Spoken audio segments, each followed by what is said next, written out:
Life by Divine with Sue Dumais fosters deep healing and profound awakenings as she guides you to hear, answer, and trust the highest calling of your heart. Your host and sacred guide is global impact visionary leader Sue Dumais, a best-selling author, international speaker, and gifted intuitive healer who challenges all of us to shift from life by default or even life by design to truly living life by divine. And now, here is Sue Dumais. Welcome to the show. It's an honor to be here once again with you. And today I am guided to talk about closing the gap between your head and your heart. And I know there's a quote out there somewhere that talks about the longest journey one will take is the journey from head to heart. And although the distance of our heads and into our hearts is not always a linear path, it's not always an easy path, and it's certainly not a short journey for a lot of people. And the reason for that is how we are programmed and conditioned to live in our lives. So as we talk today about closing the gap between your head and your heart, I'm going to give you some tools and different ideas and insights on how to use resistance, process resistance, how to identify when your heart and mind are actually in resonance, they're actually in alignment, and how to identify when the mind is not in alignment with the heart and what to do. Because I know a lot of people right now are really struggling with what's happening in the world as a whole. And at the same time, there's a lot of energy and a lot of our own stuff washing up for healing. So to be able to identify this gap and use this gap as a tool instead of adding judgment or resistance to it, you will actually find more peace and you will feel more on path and on purpose in your life. So as we take that journey from head to heart, I'm going to invite you, if you're able to, really sink in and let go of those distractions. And if you're able to even close your eyes, you can listen to my voice and bring in the experience of this journey so that you have a felt experience, a live felt experience with me here and now. Whether you're listening live or whether you're listening to the replay, it's live and it's evergreen when you're tuning in. And as you tune in and experience my voice, the vibrational resonance of the voice, my intention that I hold when I put out anything in the world, whether it's the live radio show or through my book or any other materials I put out, I always hold an intention for healing and for awakening, for your deepest healing and a most profound awakening. And for me, awakening is a process. So we can even say the words profound awakenings, because you'll have more than one through your life. And you'll have these moments of awakening, and then you'll have some quantum leaps in your process, in your path to awakening as well.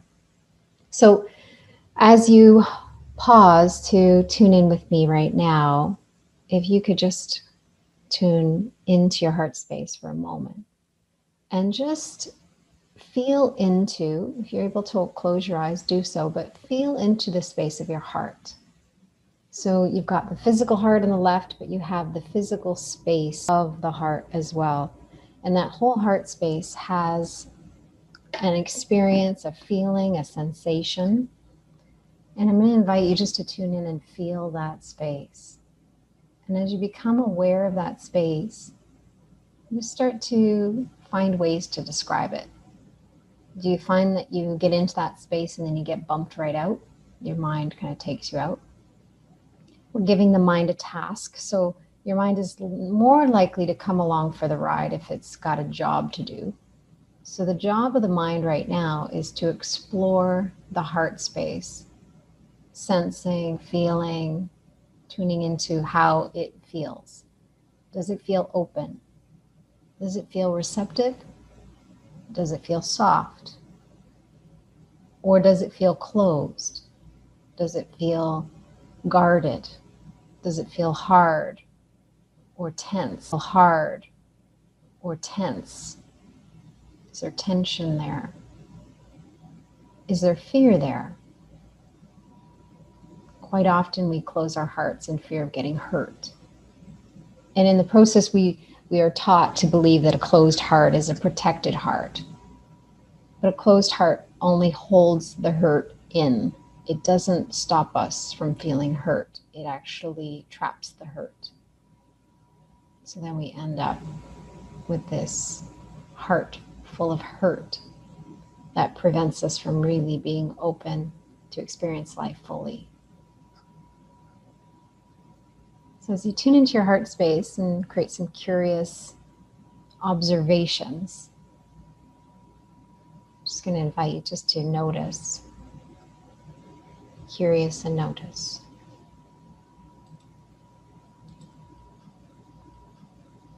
And then as you're observing the heart, pay attention to when the mind comes in. Does it jump in right away? Is it constantly chattering in the background? Is it derailing you, distracting you, pulling you away from keeping your awareness in the heart space?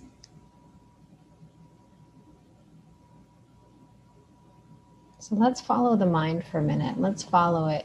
Follow those thoughts and go up into the mind. Go up into your head. And just notice what's happening there. Is it easier to be here than it is in the heart? Is it more familiar, more comforting in some way because it's familiar? Is there a lot of thoughts running through your mind? So you may notice the speed of the thoughts. You may notice that there's space between the thoughts, or the thoughts may be coming one right after the other, and there's really no pause in between them, or there's no space in between. Remember, we're doing this from a place of observation without judgment. So be wildly curious here and resist judging. Just notice what's happening in the head. Are your thoughts positive, or are they negative?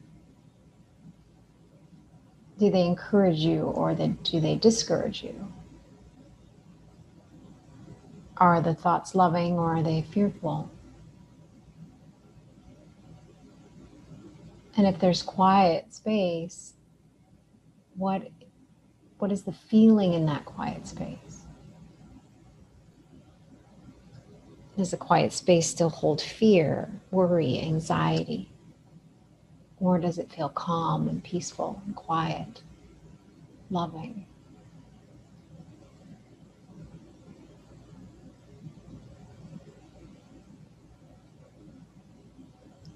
Now, reflecting on your experience overall between your head and your heart.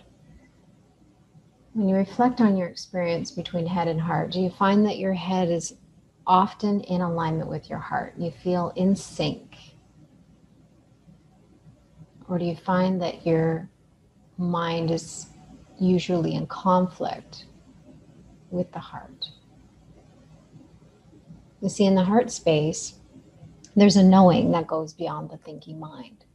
It's a knowing that taps into a wisdom. And we receive that wisdom through the bridge between our heart and our soul and our source, between the heart and the divine. And when it's in sync with the mind comes along. But when it's not, there's resistance. And I always define resistance as the gap between what the mind thinks and what your heart knows. Because the mind thinks it knows, but it doesn't know. The mind thinks it knows. The heart knows. The heart knowing is tapping into that divine infinite wisdom. And when we lead with our heart, we can bypass the filters and the programming and the fear-based understanding that we have at the level of the mind. A lot of the programming in our mind is fear-based. Right from the get-go, right from the moment we're born. And even before that, sometimes in utero, we have experiences of fear and anxiety. I know for me, I had a lot of experiences in the uterus. Not everybody does. Not everybody remembers those experiences, but it leaves an imprint. So let's say if your mother was anxious or worried or afraid or stressed, if your parents didn't get along, maybe they argued, maybe there was fighting around you. Maybe your mother was worried that she was going to have a miscarriage. That will have an imprint. And I'm not going to go into the science and the understanding of that, because you can read Dr. Bruce Lipton's book, The Biology of Belief, and have an understanding of how much imprinting and programming happens from the age of 0 to 6 years of age. There's a lot that's downloaded at that point, because our brains haven't developed to a point where we can deny, reject, or accept things. So from 0 to 6, we just receive. Like we're open like a big bowl and everything just gets dumped in there.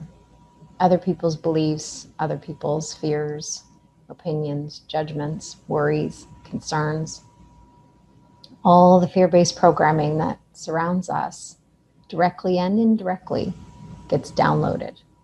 And to some degree, depending on the individual, it will have a major impact or it will have a slight impact, but it has an impact. And certain programming will dig a little deeper and be hidden a little lower in those layers of the subconscious mind. And then as we grow up, we create these conditions and gather evidence to make true what we believe in the subconscious mind. The ego loves to gather evidence. The ego mind loves to feed our fears. And it's really good at creating stories and changing a story or changing an experience so that we will live in fear,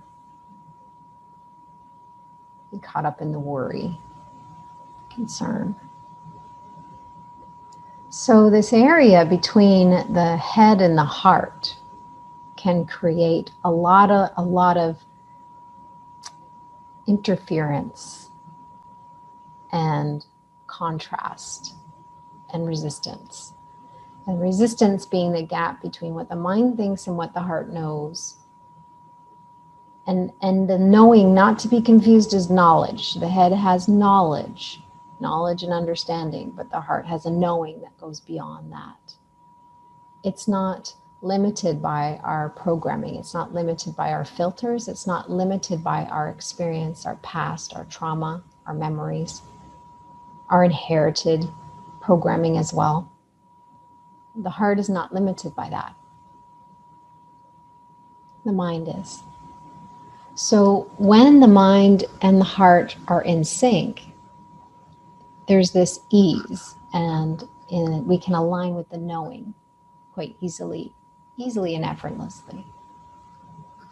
When the head and the heart are not in sync, there's resistance. And the further away your thoughts and beliefs are from the knowing in your heart, the more resistance you will experience. And that resistance will show up in a number of different ways. It can show up as procrastination. It can show up as behavioral. It can show up as emotional stuff. It can be irritation, frustration, feeling blah, feeling restless, feeling angry. It can show up in a number of different ways. It can even be physical in the physical body. It can be a busy mind full of thoughts. You're running on a hamster wheel of anxiety. And then it feeds the anxiety in the body. So then the physical body responds to the thoughts. And it's the perfect storm that keeps us running on that hamster wheel and continuing to feel the fear and continuing to be driven by fear. Meanwhile, there's a calling in our heart that's in conflict with the fear in our minds, the beliefs that we hold in the mind. And that creates more resistance. So the further away the heart is, or the further away the heart seems from the mind, the more resistance we experience. So the resistance can be a small little niggling, or it can be like a catastrophic feeling of like doom and gloom. The key is to create awareness. Because the moment you create awareness around the resistance, you can actually use the resistance as a friend, pointing to what you need to heal, pointing to the belief or thought or that train of thought that actually can get you to the root of the discord. Because really what we're going to do is be in alignment, head, heart, spirit. And when we feel that alignment, we have an experience of awakening. We have an experience of enlightenment.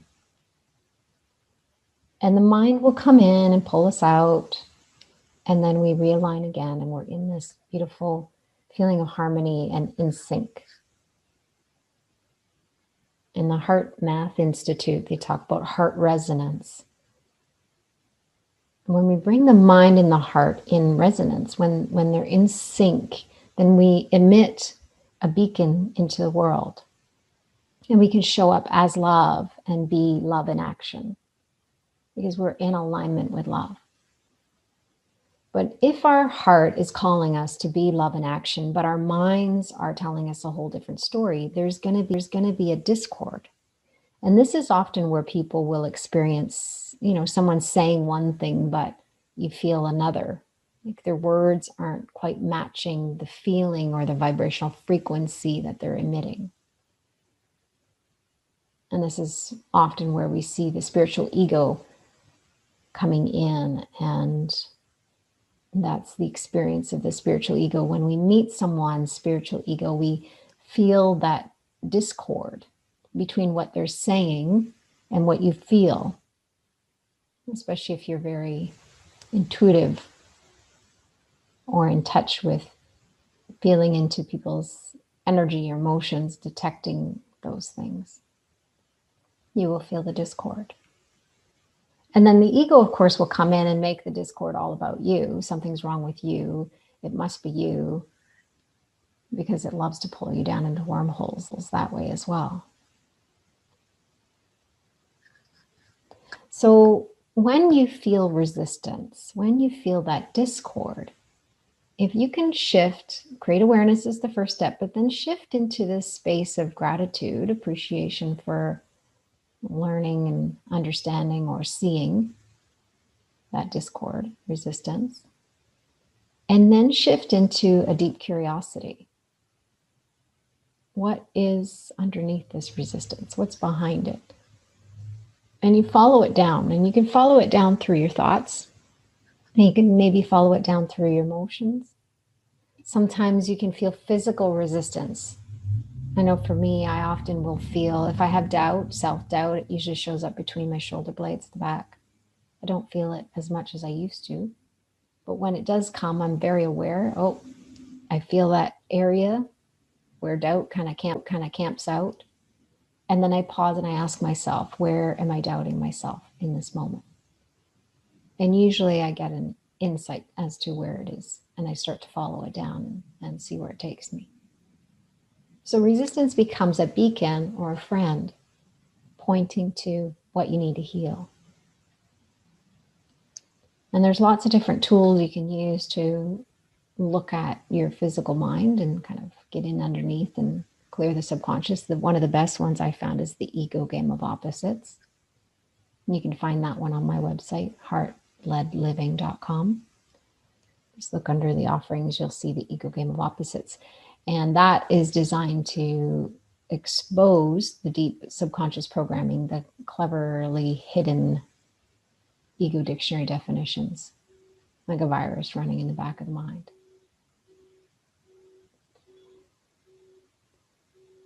The other parts of it is being able to go through the body. I love to go through the body to heal the mind. So I follow the physical symptoms. I follow the emotions. If I feel something in my body, I follow it. And often it will either move the energy and clear, or it will bring me all the way back to the thought. So sometimes if we need an understanding, or we need to actually know what that thought is, we'll actually follow it all the way back. Other times it's just the process of moving through it moves the energy on its own, and you don't need the understanding at the level of the mind. It just clears. And once it clears at the level of the mind as well. So in some ways, we're meant to have an understanding, in other ways, we're not. Now, this was challenging for me in the beginning because I wanted to know and understand every single thing. I wanted to follow it all the way back and create a thing. I wanted to follow it all the way back and create enough of an understanding at the mind. I was like wildly curious, like over the top curious. I wanted to know why. I asked why a lot. And the ego loves the question why, because why is an implied, the question why implies like guilt or wrong, somehow fault, mistake. It really, the ego loves the question why. So I shift people out of asking why and into asking what or how or another angle. So stop asking why and ask what. What is this teaching me? What do I need to see? What's underneath this? And it allows us to shift out of being a victim of to feeling empowered by gathering awareness and information. A level of understanding at the mind so that the mind can let it go. And the body and the emotional body can release it. The energy body can clear. So this is all part of the journey for healing and part of the journey for awakening. Now, the truth is we don't need healing. None of us need healing. The only reason we all need healing is because at some level in the mind, you believe you do. We believe that humans need healing. When we recognize that, then we can actually approach it from this deep place of curiosity and move through the motions. And when we systematically change that, and I don't mean like following a system, one system or one recipe heals all minds, because it doesn't. And I even found over the years that some tools will work until they no longer work, and then they need to be let go of. They've done their job, they've cleared what they're meant to clear, and then you need to move on from them, and another one will come in. So it's a journey, and it's not, we don't go from point A to point B. It's not a linear process. We're often guided in a lot of different directions. And when we can surrender everything we think we know and everything we think we don't know, we can create an opening in the mind to follow the heart's guidance. We can follow the breadcrumbs. It's like our soul dropping breadcrumbs when we need it. And it's not going to drop 20 breadcrumbs, and we're not going to see the 20 breadcrumbs that are ahead of us, because those breadcrumbs will change based on the level of understanding and the depth of healing that we experience each moment. So if we suddenly find something and we unravel from it instantly, then we don't need to necessarily walk down a longer path of unwinding. So we find these tools and we have these experiences of quickening, or you could say a quantum leap in some ways, where we can bypass some of the heart work because we've deepened the experience of the healing. We've gotten the mind to sync with the heart quicker. And when we have that vibrational resonance happening, a lot of density actually blasts out of the way really easily and quickly.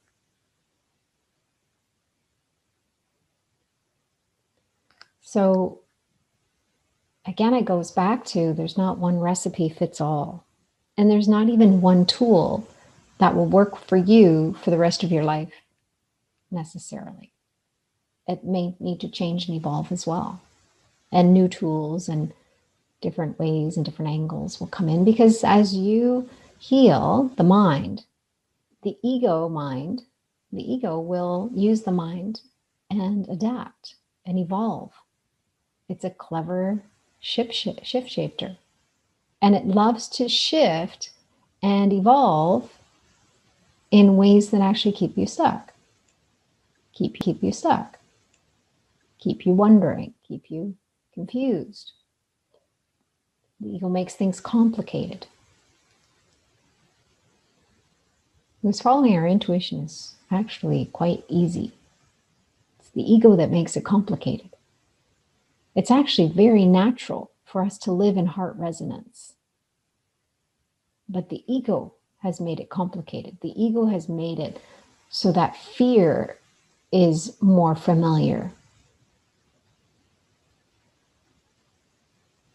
And it feeds our fear in many different ways. Its survival depends on you buying into the fear. And you can imagine the ego is like a overprotective, constantly hovering over you helicopter parent, trying desperately to keep you safe and keep you from taking risks.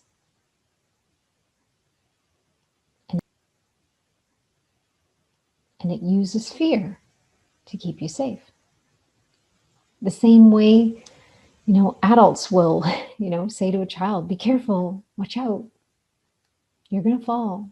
That's all fear-based programming. Innocent, meant to be helpful, but feeds fear. So we have a lot of programming in our minds that we're not aware of. And when we learn to create awareness and shine light on that programming, and we learn any tool that we can, that can actually help us really see what's going on in the mind and really see what's feeding those thoughts and feeding that anxiety, feeding that worry, then you'll be able to get to the root of it. When you get to the root of something, you can pull the root like a weed. You can pull it right at the root and it won't grow back. And that's where you can experience full circle healing. Meaning you've healed that piece and it no longer triggers you. Fear is no longer an issue in that area. And I've had those moments, even sometimes it sneaks up on you. Sometimes you realize, you wake up and you're like, wow, I just healed major piece, and you know that you freed yourself from it. And then there's other times where it sneaks up on you, where you're going along and suddenly something happens which would normally have triggered you, maybe your whole entire life. I've had many of those moments. And in those moments, I'm looking around going, where is fear? Where are those thoughts? Where is that fear? Where's that feeling? It's gone. And it's a little disorienting. That's part of the phase of awakening, is disorientation. And it's odd feeling. It's like a neutral kind of weird feeling. So a lot of people will judge that feeling. I'm going to encourage you just to sink into it and even celebrate the disorientation, because you know that in that disorientation phase, a healing has taken place. A shift has occurred on a deep level.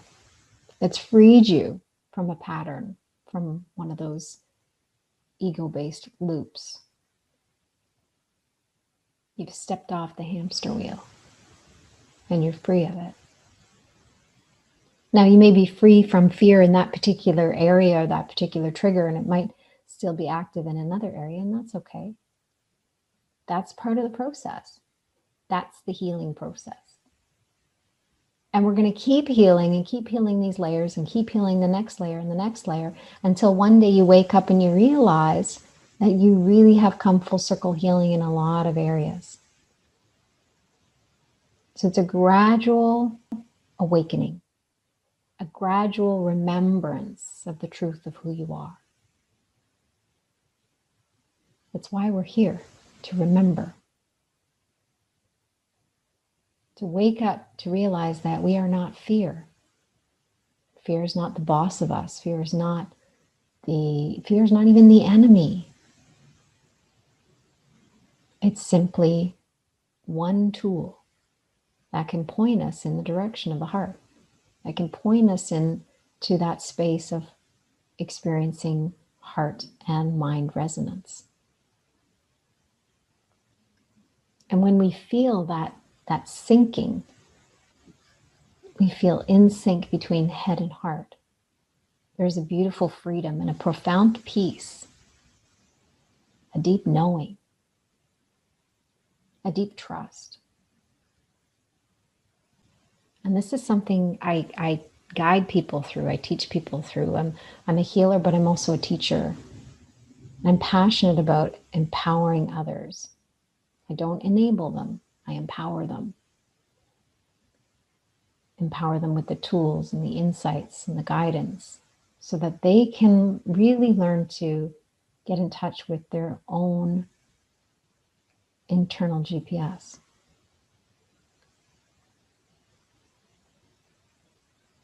The last thing I want is people relying on me for them to hear their heart. That's not what this is all about. I don't want to enable you. I don't want you to rely on anyone. Because in truth, the same spirit, the same divine spirit that speaks to me speaks to you and everyone else. The challenge is, you need to ask yourself, how open is your channel to receive that guidance? How open are you to allow your intuitive gifts to really thrive and be used to the capacity that you're capable of using them? So then the question becomes, well, what's really blocking me from hearing, seeing, sensing, and knowing my intuition and trusting it and following it? Because there's one thing to hear it and then there's another to follow. And this is where, again, the discord between the head and the heart come in. If you get guidance in your heart and your head doesn't understand why, it may create a discord. It may create resistance. It may resist a no to the guidance or delay it because it's trying to understand why your heart would make you do something. So I shift a lot into the space of I don't know. I can be curious, but I don't know. And sometimes my mind will create a little story, but I can't be attached to that story. But it's enough to calm the mind to come along for the ride. And it's in that space then we can begin to follow the heart and bring the mind along.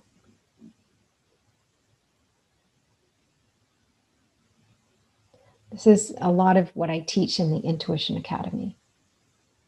It's how to expose the blocks, expose the beliefs and programming in the subconscious mind. It's an unschooling experience, and it's designed to unwind your mind from your ego and align your intuitive channel to open it and clear it so that you can really fully, deeply trust your intuition. And it's amazing how in a 10-month program, how people transform and shift into this space of real deep trust and blind faith. Because they've come to feel and sense and know their intuition. And they also know how to work at the level of the mind.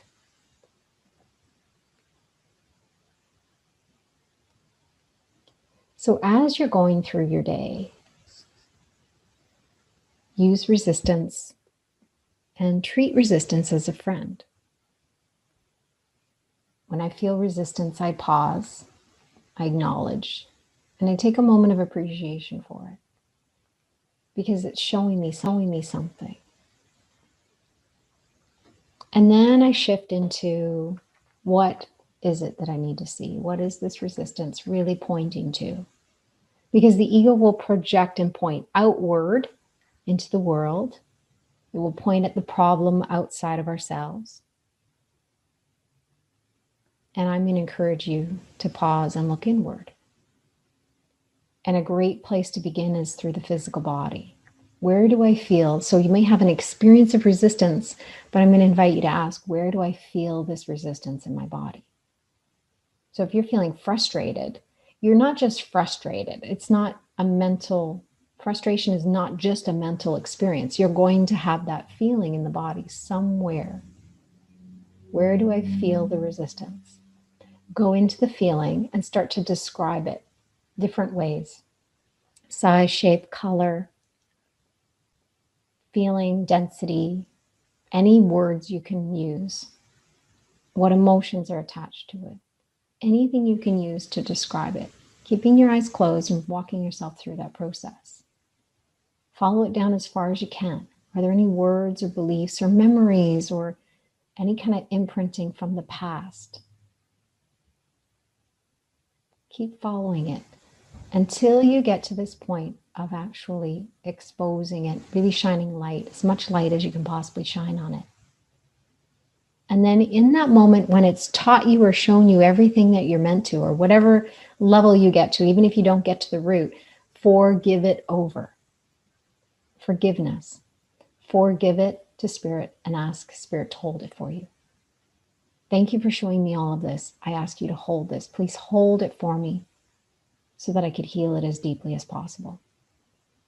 Guide me, lead me, direct me so that I can continue to heal all of it, fully, wholly, and completely. That's the process. And then you do that over and over again. You hit the repeat button over and over again. The next resistance, you do the same thing. And you'll start to actually recognize that your life is this classroom for your healing and awakening. Your life actually brings opportunity for you to shine light on your leftovers because it bumps up against your leftovers. It bumps up against anything that's left over for you to heal. And sometimes you may need support, so you reach out, you're guided to who and how they're meant to help you. And other times you'll be able to do this on your own, but ultimately, I would like to see everyone empowered to do this on their own.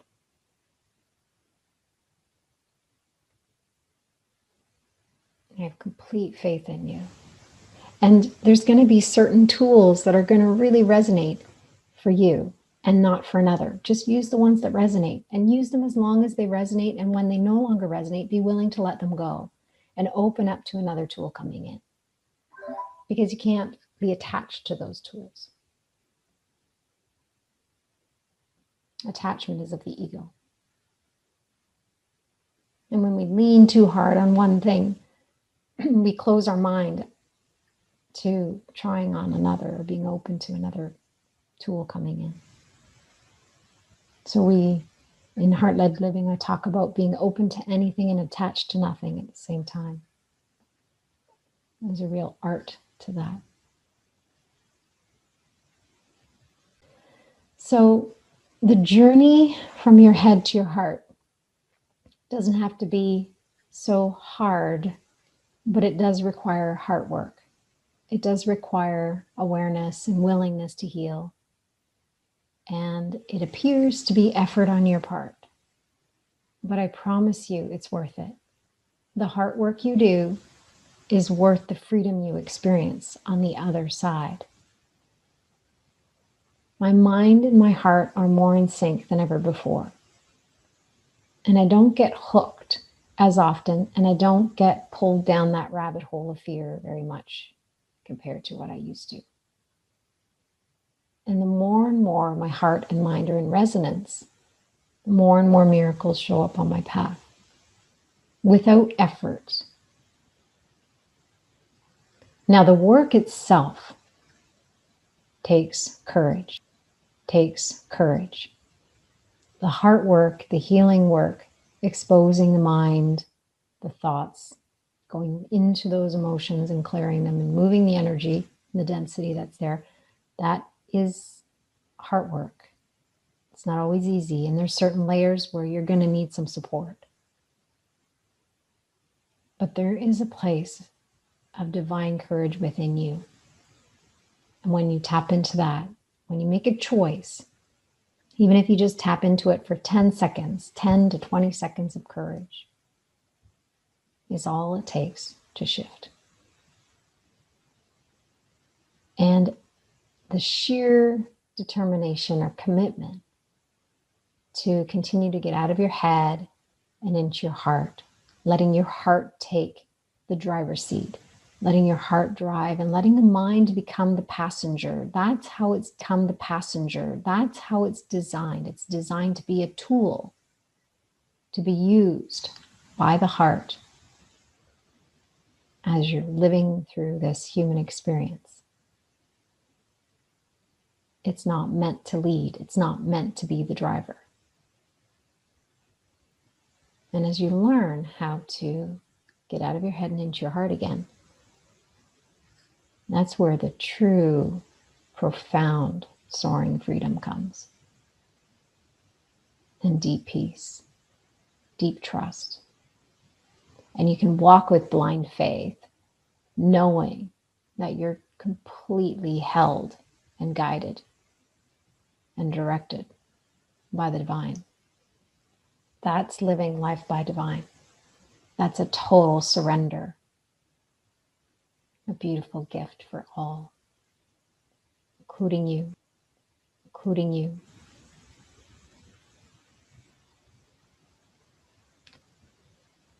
So I thank you so much for tuning in each week and taking this journey with me and being open to take the tools that resonate and leave the rest behind. You don't need to judge the rest of the tools. They're just not for you, and that's okay. Take what resonates. Use it for as long as it is meant to be used, and then be open to dropping it and letting it go when it's meant to.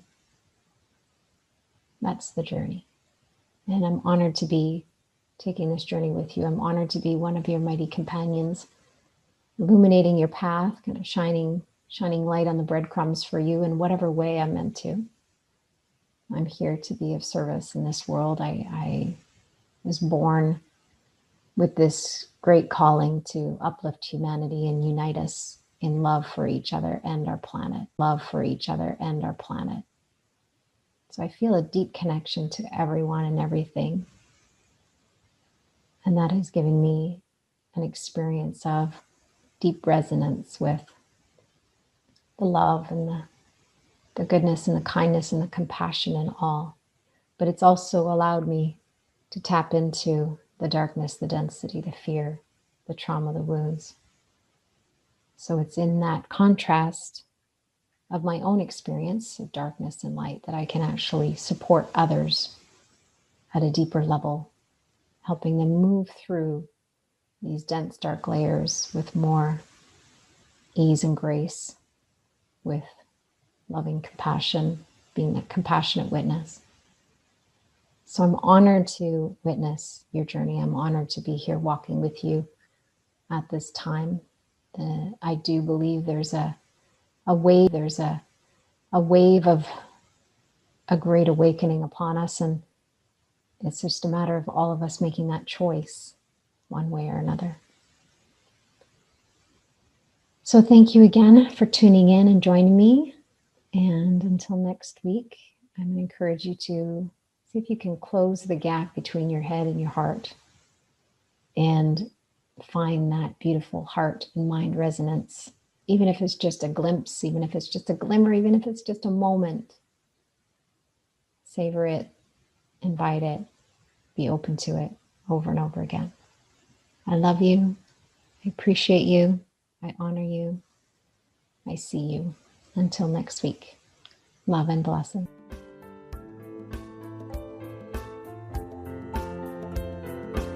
You've been listening to Life by Divine with your host, Sue Dumais. Shift your consciousness from head to heart to discover how to lead with your heart and live your own life by divine. Join Sue in the growing global heart-led living community at heartledliving.com. That is heart, L-E-D, living.com.